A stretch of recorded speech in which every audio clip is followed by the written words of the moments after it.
India के real estate market ने Q2 2026 में $2.9 बिलियन इंस्टीट्यूशनल इन्वेस्टमेंट अट्रैक्ट किया है। तो दूसरी तरफ मुंबई के वर्ली में 162.2 करोड़ के लग्जरी अपार्टमेंट डील ने प्रीमियम हाउसिंग सेगमेंट को फिर स्पॉटलाइट में लाया। आखिर ये नंबर्स मार्केट के बारे में क्या बताते हैं, चलिए जानते हैं आज के रियलिटी चेक में। मुंबई के वर्ली सी फेस में एक और ultra luxury residential deal register हुई है। ई क्लिनिकल वर्क्स के सीईओ और को फाउंडर गिरीश नवनी की वाइफ राधी गिरीश नवनी ने नमन जैना प्रोजेक्ट में 162.2 करोड़ का अपार्टमेंट खरीदा है। अब प्रॉपर्टी का RERA carpet area 6,458 square feet है, जिसमें अपार्टमेंट और बालकनी दोनों शामिल है। अब इफेक्टिव परचेस प्राइस करीब 2.5 लाख पर स्क्वायर फीट रही, जो मुंबई के सबसे एक्सपेंसिव रेसिडेंशियल ट्रांजैक्शंस में से एक माना जा रहा है। अब अपार्टमेंट के साथ 4 डेडिकेटेड का पार्किंग स्पेसेस भी है।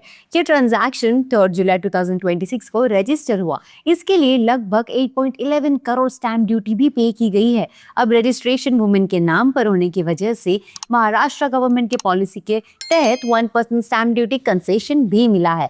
अब property carp estate private limited और श्री नमन रेसिडेंसी प्राइवेट लिमिटेड से एक्वायर की गई है। इसी प्रोजेक्ट में इससे पहले भी कई high value luxury transactions record हुए हैं, जो वर्ली सी फेस को मुंबई के सबसे प्रीमियम रेसिडेंशियल लोकेशंस में बनाए रखते हैं। इंडिया के रियल एस्टेट सेक्टर ने Q2 2026 में $2.9 बिलियन इंस्टीट्यूशनल इन्वेस्टमेंट अट्रैक्ट किया, जो पिछले साल के मुकाबले लगभग 70% ज्यादा है। अब कैलेंडर ईयर 2026 के फर्स्ट हाफ में टोटल इनफ्लोज $4.5 बिलियन रहे, जो पिछले सालों का highest first half investment level है। रिपोर्ट के मुताबिक चेन्नई और बैंगलोर ने मिलकर 27% टोटल इन्वेस्टमेंट्स अट्रैक्ट किए। ऑफिस एसेट्स सबसे बड़ा इन्वेस्टमेंट सेगमेंट रहा, जबकि industrial, warehousing, mixed use projects and data centres में भी स्ट्रॉन्ग कैपिटल इनफ्लोज देखने को मिले। डोमेस्टिक और फॉरेन इंस्टीट्यूशनल इन्वेस्टर्स दोनों की पार्टिसिपेशन बनी रही। अब इस रिपोर्ट से हम क्या समझ सकते हैं? इंस्टीट्यूशनल कैपिटल का फ्लो इंडियन रियल एस्टेट में स्ट्रॉन्ग बना हुआ है। चेन्नई और बैंगलोर की इन्वेस्टमेंट डेस्टिनेशंस बनकर उभर रहे हैं।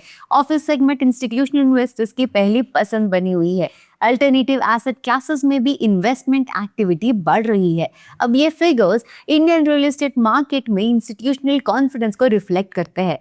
मुंबई के लग्जरी हाउसिंग मार्केट से लेकर इंडिया के इंस्टीट्यूशनल इन्वेस्टमेंट ट्रेंड्स तक, दोनों अपडेट्स रियल एस्टेट सेक्टर के अलग अलग सेगमेंट्स में स्ट्रॉन्ग एक्टिविटी को दिखाते हैं। अब आने वाले सालों में प्रीमियम रेसिडेंशियल मार्केट ज्यादा ग्रो करेगा या फिर commercial real estate? What do you think? Comment करके अपनी राय हमें जरूर बताइए and latest real estate updates के लिए नो ब्रोकरेज.com को सब्सक्राइब जरूर करें।